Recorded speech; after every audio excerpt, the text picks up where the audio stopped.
ਅੱਜ ਦੀਆਂ ਖਬਰਾਂ ਵੱਲ ਚੱਲੀਏ ਤੇ ਜਿਹੜਾ ਵਾਈਟ ਹਾਊਸ ਦੇ ਵਿੱਚ ਕਰਸਪੋਂਡੈਂਸ ਐਸੋਸੀਏਸ਼ਨ ਡਿਨਰ ਸੀਗਾ, ਜਦੋਂ ਹੁਣ ਸ਼ੂਟਿੰਗ ਹੋਈ ਆ, ਸ਼ੂਟਿੰਗ ਤੋਂ ਬਾਅਦ ਜੋ ਕੋਲ ਐਲਨ 31 ਸਾਲਾਂ ਦਾ ਆ, ਕੈਲੀਫੋਰਨੀਆ ਦਾ ਰਹਿਣ ਵਾਲਾ, ਜਿਸ ਨੂੰ ਅਕਿਊਜ਼ ਕੀਤਾ ਗਿਆ ਆ ਵੀ ਉਸਨੇ ਉੱਥੇ ਗੋਲੀ ਚਲਾਈ ਹੈਗੀ ਆ, ਉਹਨੂੰ ਅੱਜ ਉਹਦੀ ਜਿਹੜੀ ਕੋਰਟ ਦੇ ਵਿੱਚ ਅਪੀਅਰੈਂਸ ਹੋਈ ਹੈਗੀ ਆ। ਵਾਸ਼ਿੰਗਟਨ ਦੇ ਹਿਲਟਨ ਹੋਟਲ ਦੇ ਵਿੱਚ ਇਹ ਠਹਿਰਿਆ ਹੋਇਆ ਸੀ ਤੇ ਜਿੱਥੇ ਹੀ ਇਹ ਜਿਹੜਾ ਆ ਕਰਸਪੋਂਡੈਂਟ ਐਸੋਸੀਏਸ਼ਨ ਦਾ ਡਿਨਰ ਵੀ ਹੋਣਾ ਸੀ। ਸੋ ਜਿਹੜਾ ਸਸਪੈਕਟ ਆ ਕਸਟਡੀ ਦੇ ਵਿੱਚ, ਉਹ ਇਨਵੈਸਟੀਗੇਟ ਕਰ ਰਿਹਾ ਹੈ ਉਹਦੇ ਬਾਬਤ ਵੀ ਉਹਦਾ ਮੋਟਿਵ ਕੀ ਸੀ ਸ਼ੂਟਿੰਗ ਦਾ, ਕਿਸ ਨੂੰ ਉਹਨੇ ਸ਼ੂਟ ਕਰਨਾ ਸੀਗਾ। ਪ੍ਰੈਜ਼ੀਡੈਂਟ ਡੋਨਲਡ ਟਰੰਪ ਉਹਨਾਂ ਨੂੰ ਉਸ ਟਾਈਮ ਤੇ ਉੱਥੋਂ ਮੂਵ ਕੀਤਾ ਗਿਆ। ਹੋਰ ਵੀ ਜਿਹੜੇ ਟੌਪ ਨੌਚ ਦੇ ਜਿਹੜੇ ਆਫੀਸ਼ੀਅਲ ਜਿਨ੍ਹਾਂ ਜੇਡੀ ਵੈਂਸ ਵੀ ਸੀਗੇ, ਉਹਨਾਂ ਨੂੰ ਵੀ ਉੱਥੋਂ ਜਿਹੜਾ ਸੀਕ੍ਰੇਟ ਸਰਵਿਸ ਵੱਲੋਂ ਮੂਵ ਕਰ ਦਿੱਤਾ ਗਿਆ ਸੀ। ਕੋਲ ਐਲਨ ਦੇ ਉੱਤੇ 3 ਚਾਰਜਸ ਜਿਹੜੇ ਆ ਉਹ ਲਾਏ ਜਾ ਰਹੇ ਆ। Attempting to assassinate the president of US, transporting the firearms across the state lines, ਤੇ discharging a firearm during a crime of violence. So 3 ਜਿਹੜੇ ਚਾਰजेस ਆ ਉਹਦੇ ਉੱਤੇ ਲੱਗ ਸਕਦੇ ਹੈਗੇ ਆ। ਸੋ ਹੁਣ ਉਹਦੀ ਜਿਹੜੀ ਪਹਿਲੀ ਪੇਸ਼ੀ ਅੱਜ ਹੋਈ ਹੈਗੀ ਆ। ਜੀ ਬਿਲਕੁਲ, ਉਹ ਤੇ ਚਾਰजेस ਜਿਹੜੇ ਇਨਫੈਕਟ ਲਾ ਦਿੱਤੇ ਗਏ ਆ 31 ਸਾਲਾ ਕੋਲ ਟਾਮਸ ਐਲਨ ਦੇ ਉੱਤੇ, ਟੌਰਸ ਦੇ ਰਹਿਣ ਵਾਲੇ ਦੇ ਉੱਤੇ।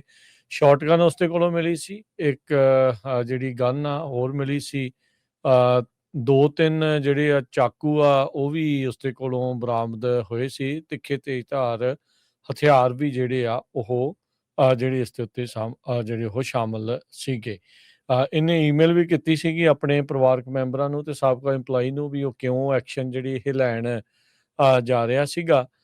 ਤੇ ਕਹਿੰਦਾ ਵੀ ਕਹਿੰਦਾ ਵੀ ਮੈਂ ਸੋਚ ਰਿਹਾ ਸੀਗਾ ਵੀ ਮੈਂ ਕੁਛ ਪਹਿਲੋਂ ਜਿਹੜਾ ਉਹ ਕਹਿੰਦਾ, ਪਰ ਮੈਂ ਕਰ ਨਹੀਂ ਸਕਿਆ। ਤੇ ਨਾਲ ਇਹ ਮਾਫੀਆ ਮੰਗੀ ਜਾਂਦਾ ਸੀਗਾ ਈਮੇਲ ਦੇ ਵਿੱਚ ਵੀ ਮੈਂ ਇਹ ਕੁਛ ਜਿਹੜਾ ਉਹ ਕਰਨ ਜਾ ਰਿਹਾ ਹੈਗਾ ਆ। ਸੋ ਇਸਨੇ ਇਹ ਘਟਨਾ ਨੂੰ ਅੰਜਾਮ ਦੇਣ ਦੀ ਕੋਸ਼ਿਸ਼ ਕੀਤੀ।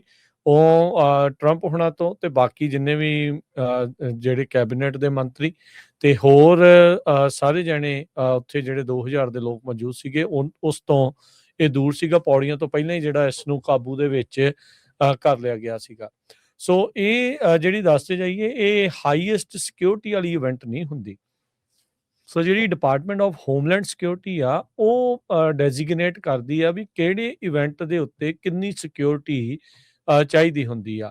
ਇਹ ਇੱਕ ਪ੍ਰਾਈਵੇਟ ਇਵੈਂਟ ਆ, ਇਹ ਟਰੰਪ ਹੁਣਾਂ ਦਾ ਆਪਣਾ ਇਵੈਂਟ ਨਹੀਂ ਸੀ, ਸਰਕਾਰੀ ਇਵੈਂਟ ਨਾ ਹੋਣ ਕਰਕੇ ਇਸ ਦੇ ਉੱਤੇ ਸਿਕਿਉਰਿਟੀ ਓਨੀ ਜ਼ਿਆਦਾ ਤੇਜ਼ ਜਾਂ ਓਨੀ ਜ਼ਿਆਦਾ ਪੁਖਤਾ ਨਹੀਂ ਸੀ ਜਿੰਨੀ ਜਿਹੜੀ ਉਸ ਟਾਈਮ ਦੇ ਉੱਤੇ ਜਿੱਦਾਂ ਬਾਕੀ ਇਵੈਂਟਸ ਦੇ ਉੱਤੇ ਹੁੰਦੀ ਆ। ਪਰ ਹੁਣ ਲੱਗਦਾ ਵੀ ਆਉਣ ਵਾਲੇ ਸਮੇਂ ਦੇ ਵਿੱਚ ਇਹ ਜਿਹੜੀਆਂ ਡਾਇਰੈਕਸ਼ਨਸ ਆ ਉਹ ਚੇਂਜ ਜਿਹੜੀਆਂ ਹੋਣਗੀਆਂ।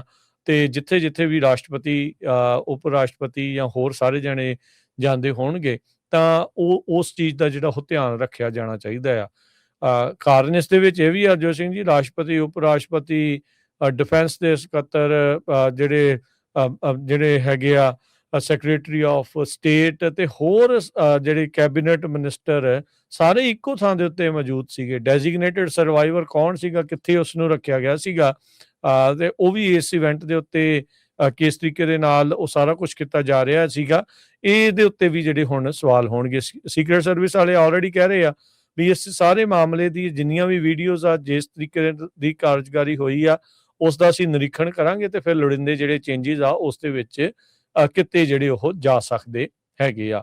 ਉਧਰ ਇਰਾਨ ਕਹਿੰਦਾ ਹੈ ਵੀ ਅਸੀਂ ਜਿਹੜਾ ਉਹਨਾਂ ਦਾ ਇੱਕ ਟਰੰਪ ਹੁਣਾਂ ਨੇ ਆਪਣੇ ਪਹਿਲੇ ਕਾਰਜਕਾਲ ਦੇ ਵਿੱਚ ਮਿਜ਼ਾਈਲ ਦੇ ਨਾਲ ਜਿਹੜਾ ਸੁਲੇਮਾਨੀ ਮਾਰਿਆ ਸੀਗਾ, ਉਸ ਦਾ ਕਹਿੰਦੇ ਵੀ ਅਸੀਂ ਬਦਲਾ ਜਿਹੜਾ ਉਹ ਲੈ ਸਕਦੇ ਹਾਂ। ਕਹਿੰਦੇ ਵੀ ਸਾਨੂੰ ਇਸ ਇਵੈਂਟ ਤੋਂ ਇਹ ਪਤਾ ਲੱਗਾ ਆ ਵੀ ਸਿਕਿਉਰਿਟੀ ਦੇ ਵਿੱਚ ਵਲਨਰੇਬਿਲਟੀ ਆ, ਵੀ ਇਸ ਦੇ ਵਿੱਚ ਕਿਤੇ ਨਾ ਕਿਤੇ ਖਾਮੀਆਂ ਹੈਗੀਆਂ ਆ ਤੇ ਇਸ ਨੂੰ ਅਸੀਂ ਐਕਸਪੋਜ਼ ਜਿਹੜਾ ਹੋਇਆ ਆ ਉਸ ਦਾ ਫਾਇਦਾ ਚੱਕਣ ਦੀ ਜਿਹੜੀ ਕੋਸ਼ਿਸ਼ ਆ ਉਹ ਕੀਤੀ ਜਿਹੜੀ ਉਹ ਜਾ ਸਕਦੀ ਆ। ਵਾਸ਼ਿੰਗਟਨ ਦੇ ਵਿੱਚ ਤੇ ਤਹਿਰਾਨ ਦੇ ਦਰਮਿਆਨ ਆਪਾਂ ਦੇਖ ਰਹੇ ਹਾਂ ਵੀ ਪਿਛਲੇ ਕਈ ਮਹੀਨਿਆਂ ਤੋਂ ਹੀ ਹੁਣ ਜਿਹੜੀ ਲੜਾਈ ਆ ਉਹ 2 ਮਹੀਨੇ ਤਕਰੀਬਨ ਹੋ ਚੱਲੇ ਆ।